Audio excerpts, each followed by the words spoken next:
2025 সালের গণেশ চতুর্থী খুব ছোট্ট করে বাড়িতে আমি ঘরোয়াভাবে পালন করেছি। আমি নিজেই পুজো করেছি।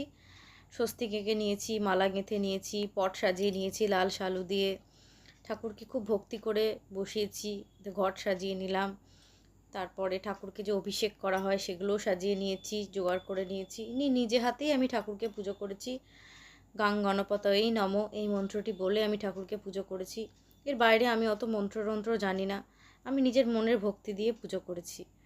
সমস্ত জোগাড় টোগাড় করে নিয়েছি। ঠাকুরকে নৈবেদ্য, এগুলো হচ্ছে আমার বাড়ির প্রাণ প্রতিষ্ঠা করা ঠাকুর, তাদেরকে অভিষেক করে নিয়েছি।